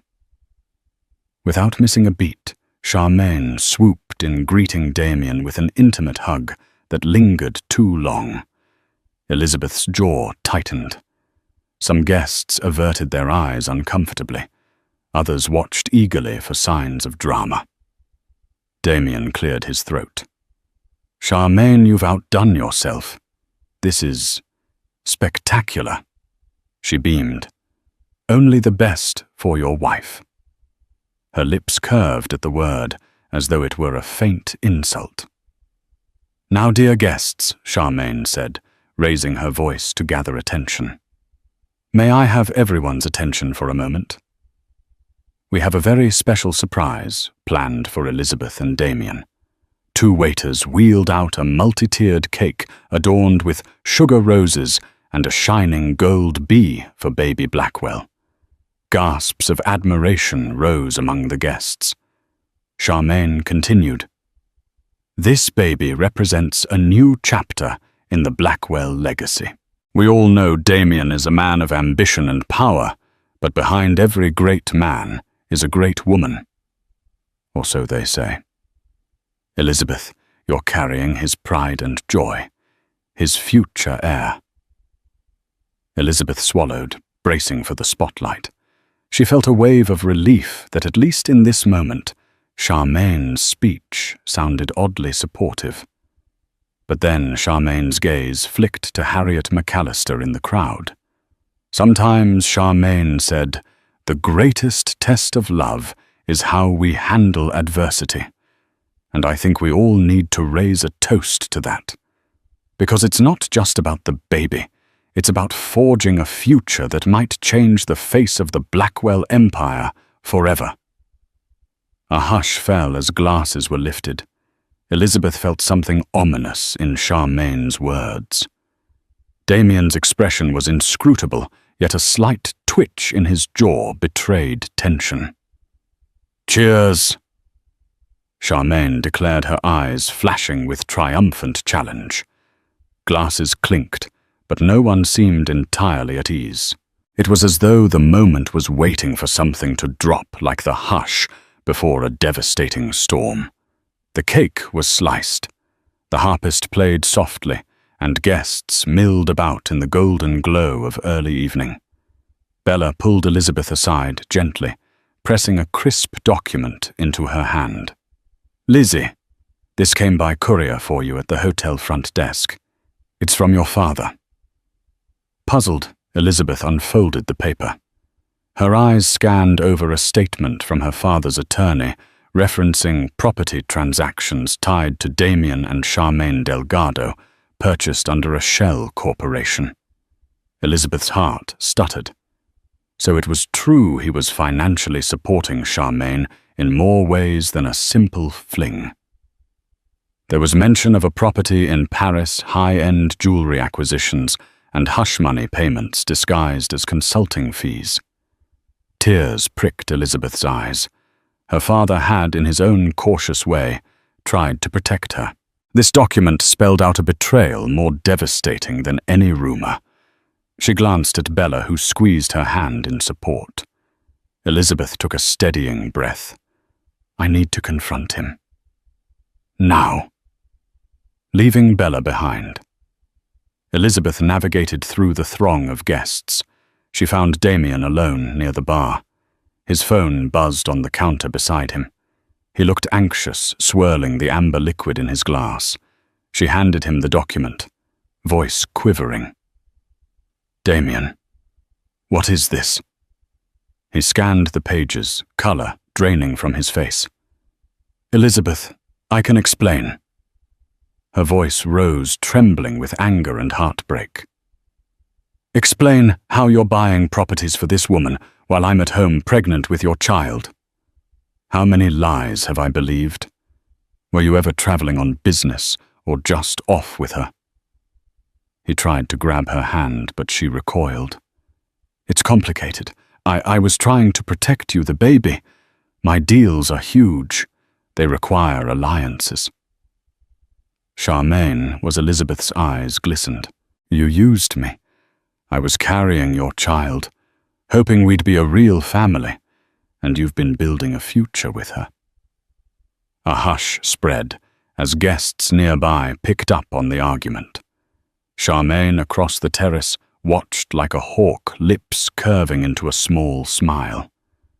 Damien struggled for composure, but the tension in the air crackled. Elizabeth turned away, tears streaming. She was about to flee when Charmaine made her final move. Charmaine approached, feigning concern. "Elizabeth, darling, is something wrong?" Elizabeth glared at her. "Don't darling me. You know exactly what you've done." Damien looked on helplessly. Charmaine battered her lashes, turning to the onlooking crowd. "My friends, please, let's give Damien and Elizabeth some space." Then, in a lower voice, she added, "We're all on the same side, right? This is Damien's baby, after all." Elizabeth's voice cracked. "You have no business in my marriage." Charmaine smirked. "I hate to be the bearer of difficult news, but you might want to brace yourself." She placed a hand on her own stomach. "Because I'm pregnant, too." Gasps rippled through the guests like an electric shock. Elizabeth's face went ghostly pale. The words seemed to echo, bouncing off the marble columns of the terrace. Damien's eyes widened in horror. What Elizabeth breathed, barely able to stand. Bella rushed to her side, supporting her. Charmaine's smirk deepened. "Surprised Damien is going to be the father of my child. That's the real reason I planned this shower. A test run, if you will, for the bigger celebration." A mixture of shock and revulsion spread across the guests. Harriet McAllister had her phone out, already taking notes for a sensational article. Elizabeth's trembling hand rested on her own belly. The heartbreak was overwhelming. She thought of the many nights she prayed for this pregnancy to be safe, while her husband created a new life with Charmaine. The betrayal was too immense to put into words. Damien looked trapped like a man whose secrets had finally caught up to him. "Charmaine," he hissed. "You said you wouldn't." She flipped her hair triumphantly. "I changed my mind. You can't sweep me under the rug anymore, Damien, especially not when I'm carrying your child. Everyone here deserves to know the truth." Elizabeth's legs weakened, and Bella guided her to a chair. The crescendo of scandalous whispers rose around them. For a moment, Elizabeth's world spun. Quietly, deliberately, Elizabeth stood again. She locked eyes with Charmaine, then glared at Damien. Her anger surged, adrenaline fueling her. She reached into her small clutch and pulled out a document, her official marriage license to Damien, along with a copy of their wedding certificate, sealed and signed by the state of Massachusetts. She raised her voice with as much composure as she could muster. "You think you can come into my baby shower, my life, and pretend you have some rightful claim to my husband? Let me make something clear to everyone. Here I am, Mrs. Elizabeth Redwood Blackwell, and that is not changing unless I say so." She held the documents up for the onlookers to see. "This is our marriage license, and we are legally married. This scandal you're trying to create will not erase that fact." Charmaine's composure wavered for a second, but she quickly regained her smugness. "Legally married or not, I'm carrying his child. That's a bond you can't break." Elizabeth's tears were gone, replaced by anger and the fierce protectiveness of a mother. "Get out of my face!" Damien tried to step between them. "Both of you calm down.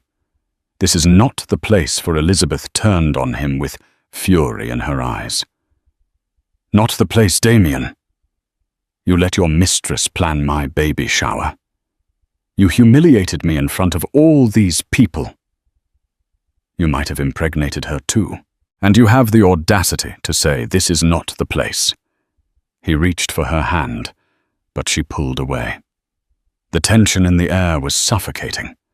Harriet, phone in hand, was practically salivating at the unfolding drama. The hush gave way to frantic whispers. Some guests discreetly slipped away, wanting no part in the public meltdown. Others stayed transfixed as though watching a train wreck they couldn't turn away from. Elizabeth staggered, pressing a hand to her belly. Bella, alarmed, quickly came forward. "We need to get you out of here, Lizzie." Charmaine sneered. "Oh, the poor dear. Maybe next time she won't be so self-righteous when she's married to a man who can't stay faithful." Elizabeth's voice trembled with outrage. "If I wasn't pregnant, I'd slap you right now." Bella, furious, snapped. "Let's go, Lizzie. This isn't worth risking your health." They made their exit, the stunned crowd parting like the Red Sea to let the pregnant wife pass. Charmaine's lips formed a triumphant smirk, as though she had won something. But in truth, she had just ignited a scandal that would haunt all three of them. Damien hesitated a moment, torn between chasing Elizabeth and dealing with Charmaine. Ultimately, he rushed after his wife, leaving Charmaine in the middle of the shell-shocked guests. Harriet McAllister wasted no time snapping a covert photo of Charmaine's smug face. Later that evening, social media was ablaze with rumors of the fiasco. Several guests posted cryptic updates. "Never seen a baby shower end with such fireworks." Harriet McAllister teased a big expose fueling interest in every corner of Manhattan high society. Back in the penthouse hotel suite, Elizabeth was inconsolable. She had locked herself in the bedroom while Bella tried to calm her down, urging her to rest, to think of the baby.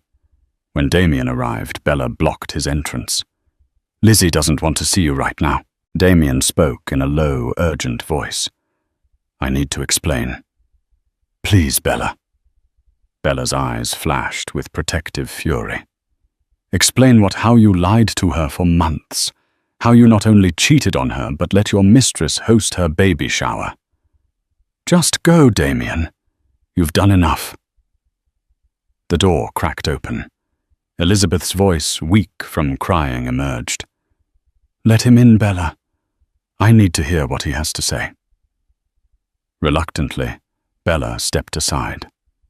Damien entered and found Elizabeth sitting on the edge of the bed. Her eyes read a box of tissues at her side. "Lizzie," he began softly. "I'm sorry. I never wanted this to happen." "Charmaine." "Well, she was more than a fling, but never meant to replace you." She looked up, anger and heartbreak shining in her eyes. "Is she really pregnant?" He hesitated. "She says she is, but I haven't seen any medical proof. She blindsided me too. I swear I never intended for that to happen." Elizabeth let out a bitter laugh. "So it's a possibility. I was home carrying our child while you were off impregnating someone else." He sank to his knees beside her. "There's no excuse. The truth is I got caught up. I was lonely traveling, dealing with pressure. We drifted apart, and Charmaine was available. I'm sorry." Tears streaked her face. "Lonely, I was lonely too. I lost 2 babies before this one. Remember, I needed you, Damien." His voice cracked. "I know, Lizzie. I failed you, and I'll spend the rest of my life making it right if you let me." She stared at him, an ocean of hurt welling in her eyes. "Right now, I need space. I need to protect my baby. I don't know if I can ever trust you again." Bella re-entered, guiding Elizabeth into the next room. "She needs rest, Damien. You should go." Damien stood, realizing the gravity of what he might lose. "Lizzie, I love you. I love our child. I promise, whatever it takes." His voice trailed off. Elizabeth turned away, tears dripping from her chin. "Just leave." While Elizabeth tried to recover from the emotional blow, Charmaine reveled in the aftermath. She sat in her own luxury apartment, scanning gossip websites. They'd already begun posting sensational headlines. "Millionaire, real estate, mogul faces baby shower scandal, 2 women. 1 baby or 2. She sipped champagne. Smiling at the tabloid photos, one showed Elizabeth, tear-streaked, holding the marriage license aloft. Another captured Charmaine's triumphant smirk. But her phone rang with an unexpected call. Gerald Anderson, one of Damien's close business associates, an older man who had brokered many of Damien's biggest deals. Charmaine answered playfully. "Gerald, darling." "Calling to congratulate me?" Gerald's tone was ice. "You've made a spectacle of yourself and Damien. This fiasco is dangerous for the company. The board is worried about negative press. Damien's deals in Asia are already wavering. Investors don't like scandal." Charmaine rolled her eyes. "Tell them to relax. All publicity is good publicity. People will forget in a week." Gerald's voice hardened. "Not this time. Your stunts might cost billions. Damien's name is on the line, and so is yours if you keep pushing this. I'd advise you to disappear quietly or face legal consequences." Charmaine bristled. "Legal consequences for carrying his child? Don't be absurd. I have my own resources. Damien won't let anything happen to me or the baby." Gerald's laugh was humorless. "You're naive if you think he'll jeopardize his empire for you. My recommendation: lay low, handle this discreetly, and pray that Elizabeth doesn't drag you through court.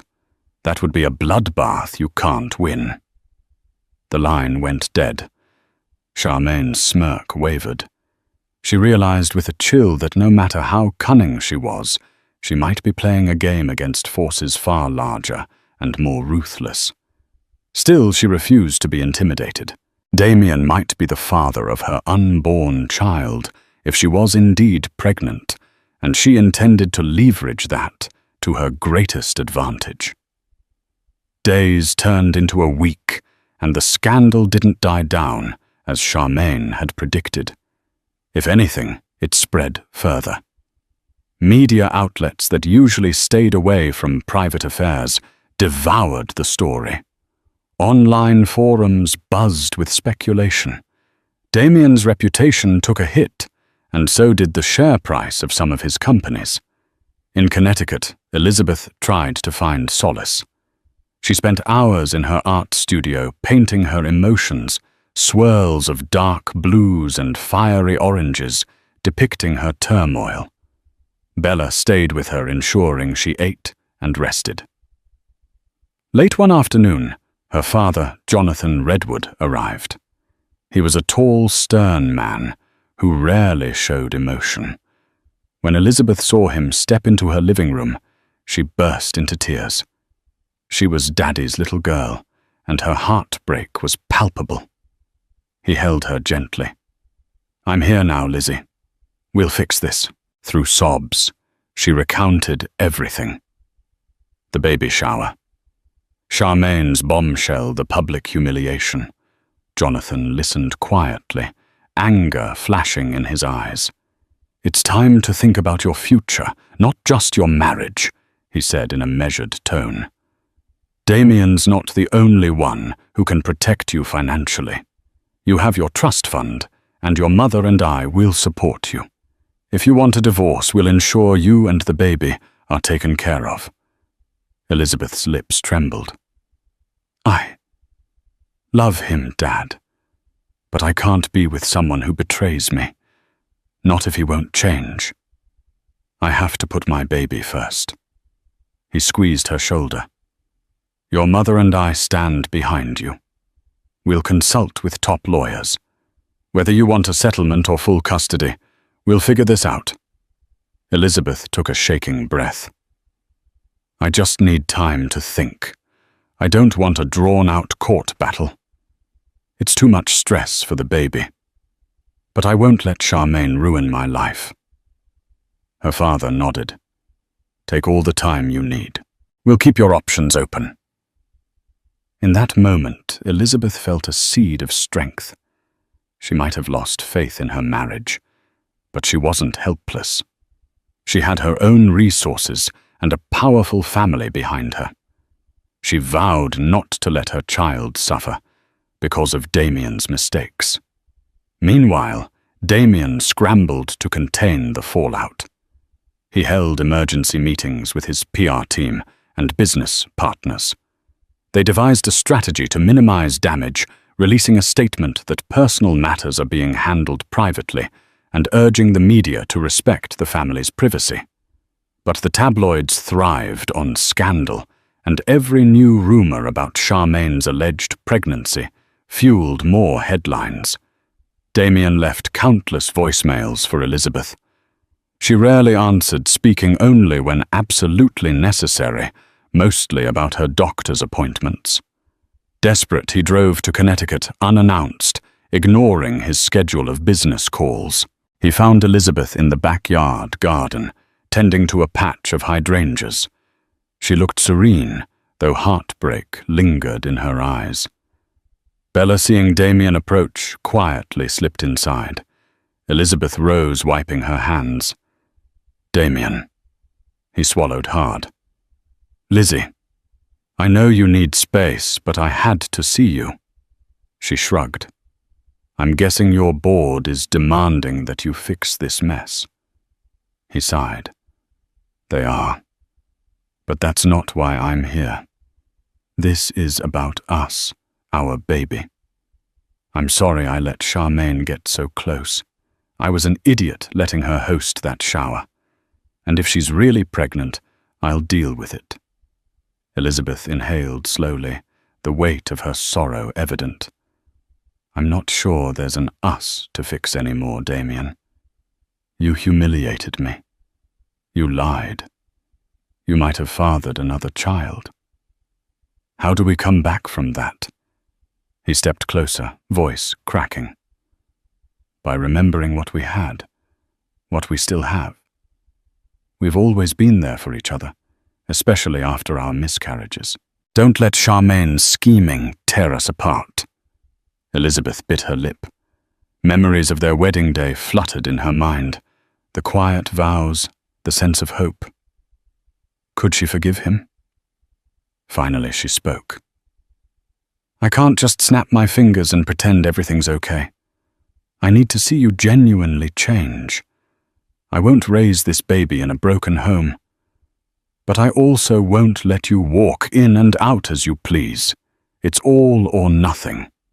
He nodded, tears gleaming in his eyes. I understand. Whatever it takes, I'll do it. I'll cut Charmaine out of my life, if that's what you want. Elizabeth's gaze turned steely. What if she's pregnant with your child? You can't just walk away from that responsibility.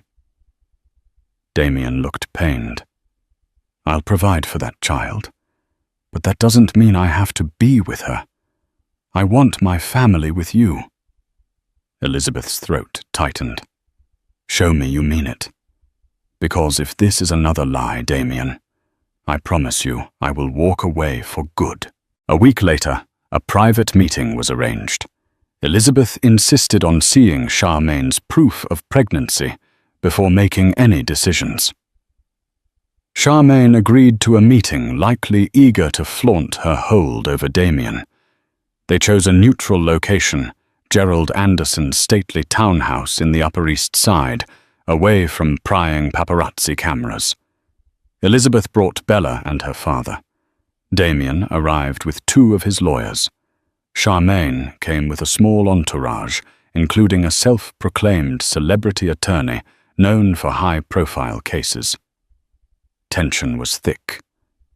Jonathan Redwood set the tone.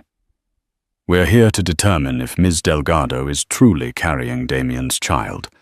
If so, we'll discuss necessary arrangements and responsibilities.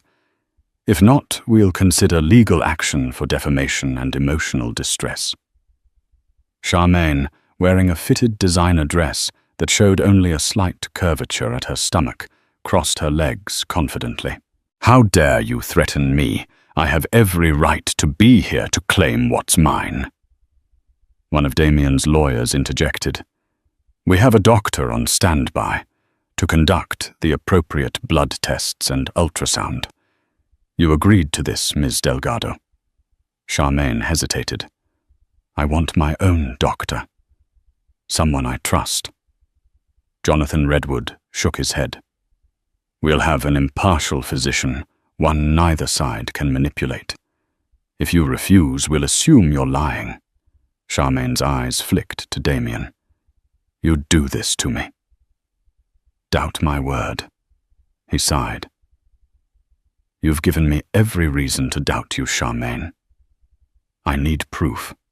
She glowered, but eventually relented with a shrug of feigned indifference. Fine. Test me. But when it comes back positive, you'll regret questioning me. The group moved to a private office where a discreet physician waited. Under watchful eyes, Charmaine underwent a brief ultrasound and blood draw.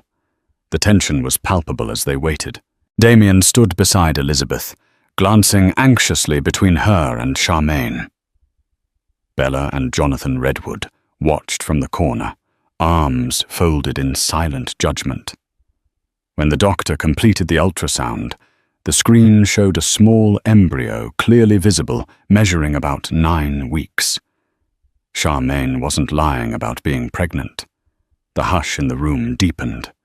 A tear slipped down Elizabeth's cheek. Damien closed his eyes, exhaling a shaky breath. Charmaine sent them both a triumphant smile. Told you. The group reconvened in the townhouse parlor. The doctor confirmed Ms. Delgado is indeed pregnant, approximately 9 weeks along. Further blood tests will confirm paternity, though Ms. Delgado states Mr. Blackwell is the father. Elizabeth felt her world tilt again. Damien swallowed, looking at Elizabeth with guilt. Charmaine smirked at them both, an air of victory radiating from her. Confronted with the undeniable reality of Charmaine's pregnancy, Elizabeth felt a crushing weight descend upon her. She excused herself from the tense meeting, stepping out into the townhouse garden. The gentle sound of a fountain trickled over the hush of thick hedges. She tried to steady her breathing, fighting tears. Damien found her there, carefully approaching. "Lizzie." His voice trembled with heartbreak and regret. "I'm so sorry." She turned eyes blazing with pain. "You've saddled me with a lifetime of sharing you with that woman and a child that's not mine. Do you realize how devastating this is?"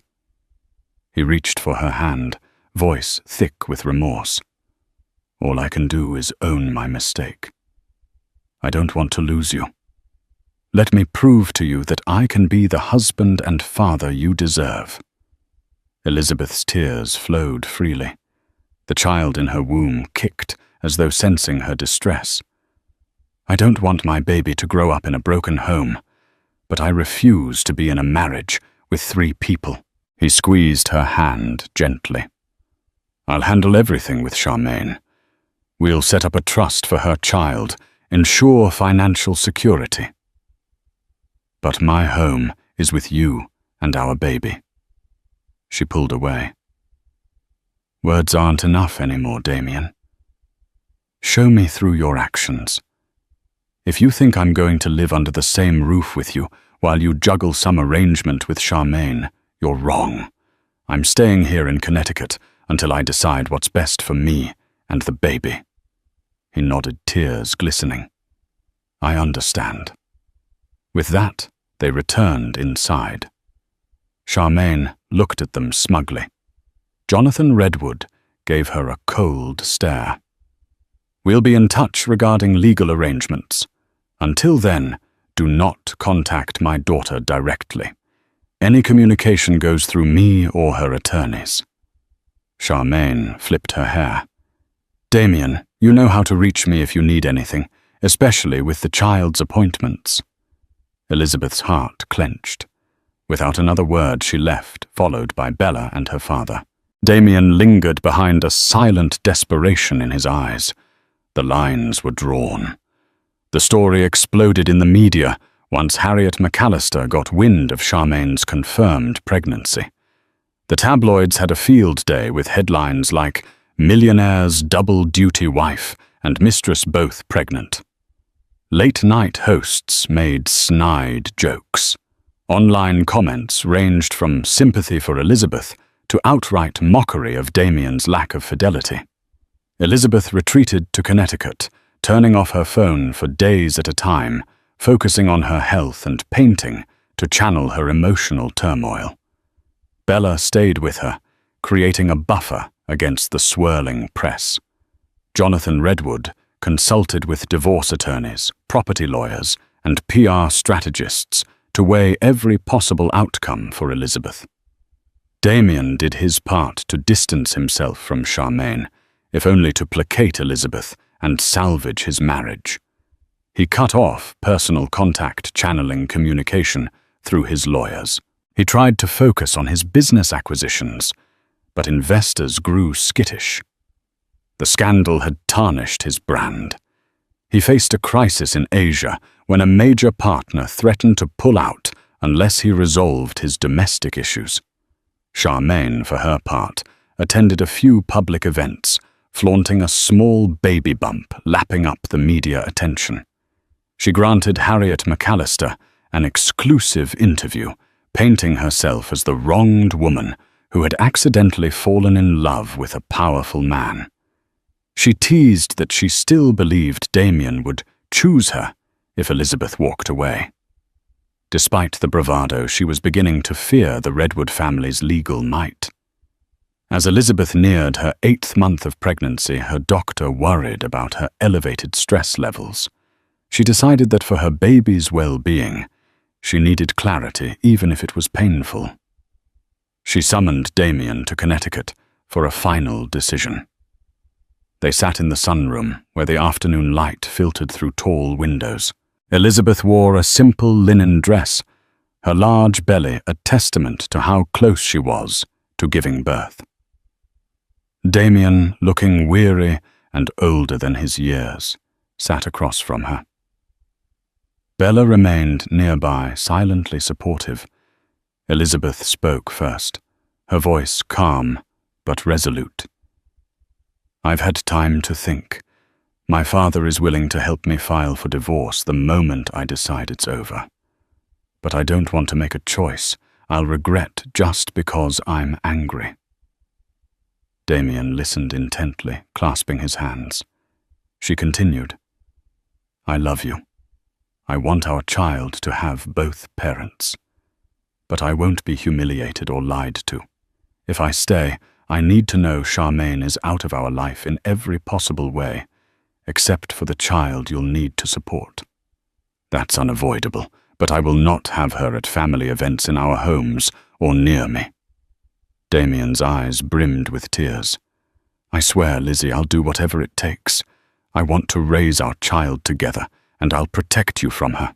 I made a mistake, a catastrophic one, but I refuse to lose you because of it." She inhaled shakily. "Charmaine won't go quietly. You've seen how she craves attention. She's going to hold this child over your head, and she might stir up more drama. If it becomes too toxic, I'm gone." He nodded. "I understand. I'll sign any post-nuptial agreement you want. We can set up a legal framework for Charmaine's baby. Child support visitation. Everything will go through attorneys. No personal involvement." Elizabeth's voice trembled. "I'm giving you one last chance, Damien. Don't betray me again, because I won't survive another heartbreak." He moved to kneel in front of her, gently placing his hand on her belly. "Thank you," he whispered, "for giving me a chance to be a better man for our baby." She placed her hand over his tears, spilling. "Don't waste it." A month later, Elizabeth's contractions began late at night. Bella drove her to the hospital, and Damien rushed from the city the moment he got the call, in the sterile glare of the maternity ward. Elizabeth labored through hours of pain, her screams echoing in the corridor. Finally, a healthy baby girl was delivered, wailing with robust life. Damien broke down in tears when he first held his daughter, whispering thanks and apologies to Elizabeth.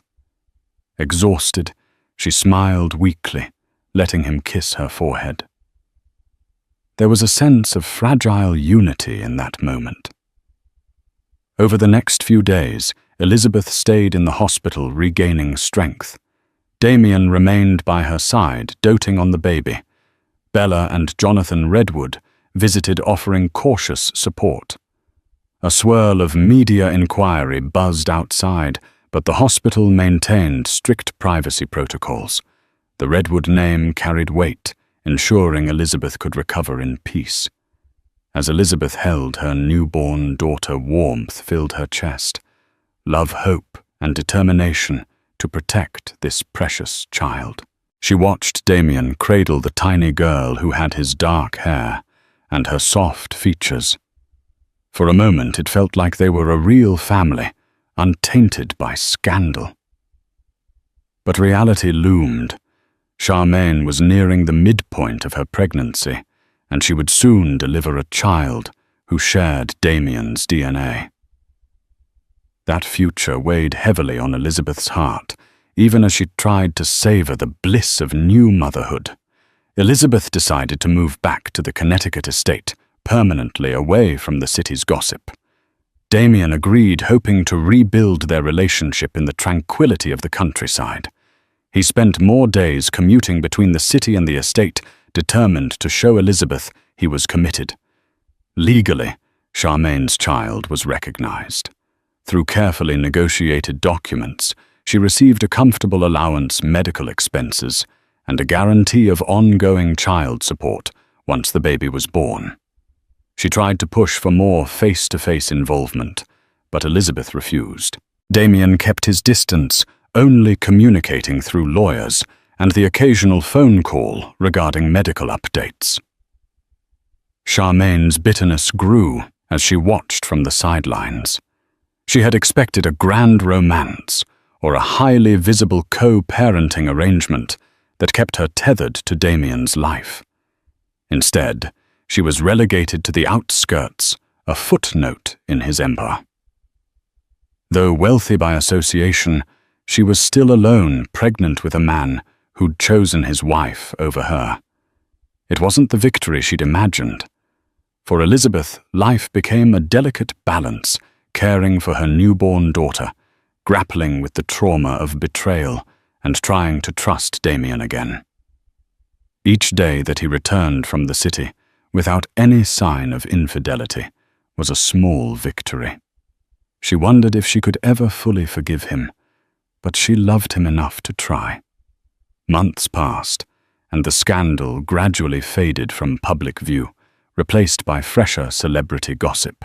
Elizabeth and Damien shared quieter days at the Connecticut estate, cherishing the baby girl who had brought them a renewed sense of purpose. Charmaine eventually gave birth to a healthy boy, then drifted into a more private life when headlines ceased to favor her story. Still, the memory of that explosive baby shower lingered like a cautionary tale. In their elegant living room late at night, Elizabeth sometimes caught Damien gazing at her with a mixture of regret and gratitude.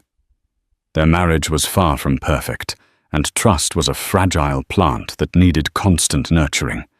But they had chosen to move forward together. And that's the story of the millionaire who let his mistress host the baby shower, only for his pregnant wife to show up with their marriage license. Love betrayal and a chance at redemption if they can hold on. Thank you for joining us on this roller coaster ride of secret affairs, surprise pregnancies, and unexpected confrontations. If you were as captivated by this tale of love betrayal and redemption as we were, please hit the like button and let us know your thoughts in the comments below. Share this video with your friends who crave juicy drama and unforgettable twists. And don't forget to subscribe to our channel, because we'll be bringing you even more riveting stories that shine a light on the hidden scandals lurking beneath the glittering surface of high society. Your support means the world to us, and we can't wait to keep you on the edge of your seat with our next jaw-dropping tale.